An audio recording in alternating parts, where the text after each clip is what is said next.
حضرت ایوب علیہ السلام کے پاس جتنا تھا شاید اس دنیا میں اتنا کسی کے پاس نہیں ہوگا، اتنا مال اللہ نے انہیں عطا کیا، آپ کو ملتی رہے۔ مگر وہ شکر کے لیے رات کھڑے ہوتے تو صبح ہو جاتی۔ اللہ تعالیٰ ان کو دکھا کر فرشتوں پر رشک فرماتا تھا، اے فرشتوں دیکھو میرا بندہ، میں نے اسے سب دیا ہے پھر بھی میری عبادت میں کمی نہیں کرتا۔ فرشتوں نے کہا کہ مولا اگر تو اس سب سے لے لے گا تو شکر کرے گا یہ بندہ؟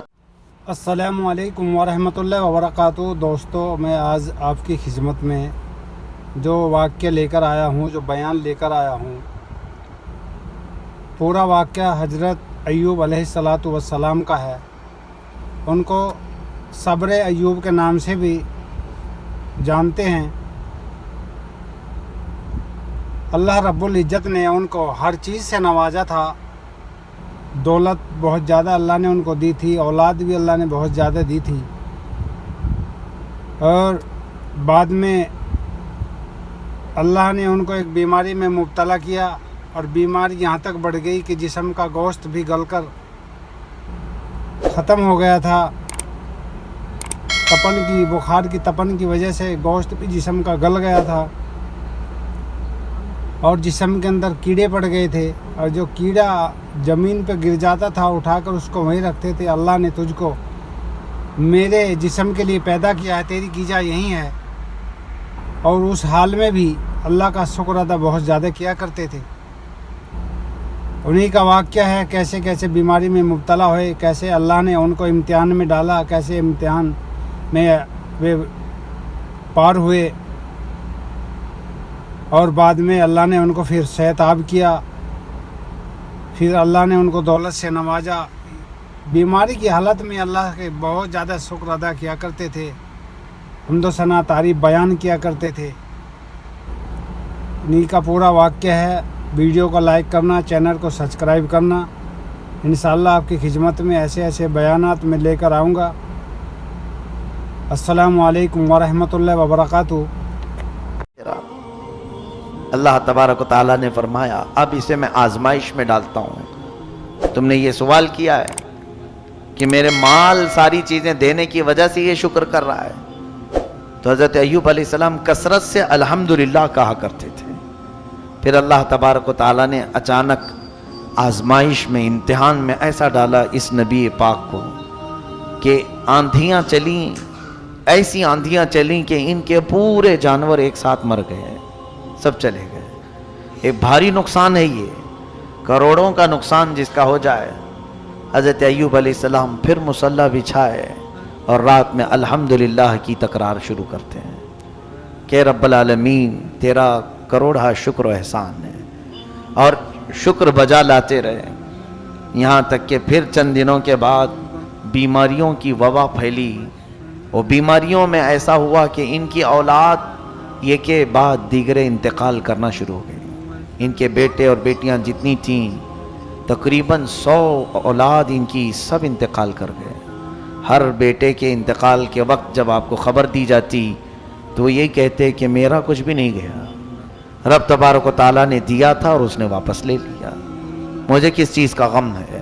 وہ الحمدللہ کہتے رہے، اسی پر قائم رہے۔ ظاہر سی بات ہے اولاد کی محبت، مال کی محبت فطرت میں آ ہی جاتی ہے۔ یہ بہت کٹھن مرحلہ ہوتا ہے کہ صبر کر لے جانا، بولنے کے لیے بڑا آسان ہے، بولنا آسان ہے، عمل کر کے دکھانا یہ بہت کٹھن مرحلہ ہے۔ کسی کی جدائی برداشت کرنا یہ سب کے بس کا کام نہیں۔ اس کے بعد ان کی یہ اہل خانہ سارے جب دنیا سے رخصت ہو گئے، کچھ بھی باقی نہیں تھا سوائے آپ کے ایک چھوٹے سے گھر کے اور آپ کی ایک وفا شعار بیوی حضرت بی بی رحمت، ان کو جمیلہ بھی کہا گیا ہے۔ حضرت بی بی رحمت آپ کے ساتھ رہیں خدمت کرتے ہوئے، باقی کوئی نہیں تھا۔ حضرت ایوب علیہ السلام پھر چند دنوں کے بعد خود آپ کو علالت بیماری ایسی آئی کہ بخار بڑھتا گیا بڑھتا گیا بڑھتا گیا، اتنا کہ آپ کا جسم بخار سے گل گیا پورا۔ لیکن اس حالت میں بھی آپ بارگاہ رب العزت میں پوری رات کھڑے ہونے کی کوشش کرتے۔ آپ لکڑی کے سہارے، دیوار کے سہارے کھڑے ہوتے تھے اور گر جاتے تھے رات کو عبادت کرتے کرتے۔ پھر ایک وقت ایسا بھی آیا کہ آپ کے جسم میں سب دراڑیں پڑ گئی تھی، گوشت کٹ کٹ کے گرنے لگا، اور جب آپ کو سلایا جاتا پھر اٹھایا جاتا تو آپ کی چمڑی بسترے سے لگ جاتی تھی۔ جسم مبارک میں اس قدر گلن آ گئی تھی، یعنی گل گیا تھا بخار کی تپش سے، گرم سے۔ اس حالت میں آپ سوئے رہے، پھر اب کھڑے ہونے کی بھی طاقت نہیں تھی، تو لیٹے ہوئے اپنی زبان سے الحمدللہ الحمدللہ کہتے رہے، ایک دن بھی شکایت نہیں کی، ایک دن بھی نہیں کہا میرا تو سب لٹ گیا، میں کیا تھا، کیسا تھا، کہاں گیا، کچھ بھی نہیں۔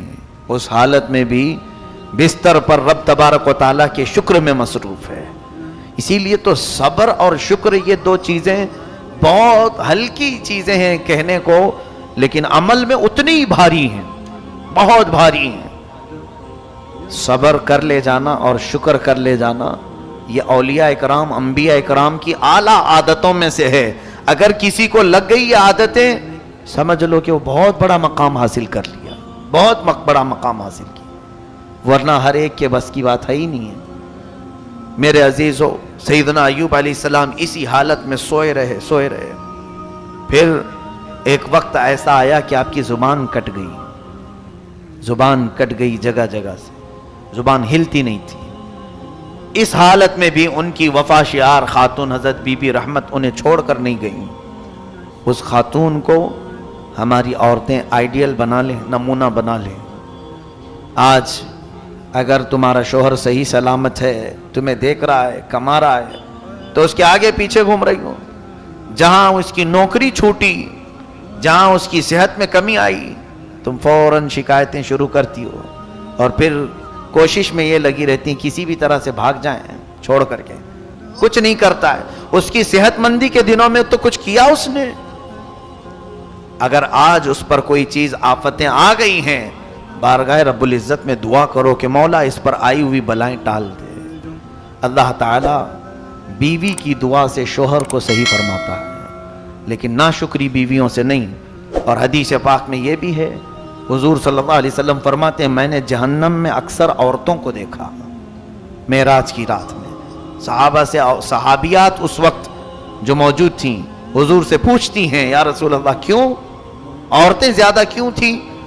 اللہ کے نبی فرماتے یکفرن العشیر، کہ وہ اپنے شوہروں کی ناشکری بہت کرتی، ناشکری۔ اور حضور نے یہ لفظ بھی بتا دیا حدیث پاک میں کہ زندگی بھر اس کے ساتھ اس کا شوہر اچھا کرتا ہے، کبھی اس کی خواہش کے مطابق کوئی کام نہیں کیا تو وہ پورے کاموں کو یوں کہہ دیتی ہے کب تم نے میرے ساتھ اچھا کیا۔ یہ جملہ اس کو جہنم میں لے جائے گا۔ یہ تو عادت سی بنی ہوئی ہے گھروں میں۔ میری بہنیں، عزت مآب خواتین، ان تمام چیزوں سے پرہیز کرو۔ تمہاری زبان جو اس طرح سے بے لگام ہے آج، یہ دوزخ میں جانے کا سبب بن سکتی ہے۔ اپنے شوہر کے متعلق اللہ تعالیٰ نے جب یہ تمہارا جوڑا لکھ دیا ہے، صبر کر لے جاؤ، بہت بڑا تمہارے لیے اجر ہے۔ ظاہر سی بات ہے آج تمہارا شوہر جیسا بھی ہوگا، فرعون تو نہیں ہوگا، فرعون تو نہیں ہوگا۔ فرعون حضرت آسیہ کو سلاتا تھا اور ان کی ہتھیلیوں میں میخ مارتا تھا، کیلیں ٹھوکتا تھا، اور پھر ان کے سر کی چوٹی کے بال سے چھت کو لٹکا دیتا تھا۔ دن بھر وہ بالوں سے لٹکی رہتی تھی۔ اس قدر ظلم کرتا تھا سیدہ آسیہ پر، کس لیے کہ وہ حضرت موسیٰ علیہ السلام پر ایمان لائی تھی، اور اسی حالت میں ان کو شہید کر دیا، اس نے مار کر کے ٹکڑے کر کے شہید کیا سیدہ بی بی آسیہ رضی اللہ تعالیٰ نے۔ لیکن میرے آقا صلی اللہ علیہ وسلم فرماتے ہیں آسیہ کو میں نے جنت کے سب سے بلند مقام میں دیکھا۔ السلام علیکم ورحمۃ اللہ وبرکاتہ۔ دوستو، مجھے امید ہے کہ بیان آپ کو اچھا لگا ہوگا، اور واقعہ ہے بھی بہت پیارا۔ ان سے زیادہ صبر کرنے والا حضرت ایوب علیہ السلام سے ایسا نبی دوسرا نہیں ہوا، اور اللہ نے ان کو ہر چیز سے نوازا تھا، اور پھر بھی اللہ کا کتنا شکر ادا کرتے تھے۔ رات بھر عبادت میں کھڑے رہتے تھے، اور جب تک بیماری کی حالت میں رہے اس وقت بھی اللہ کا شکر ادا کرنا نہیں بند کیا۔ اور میں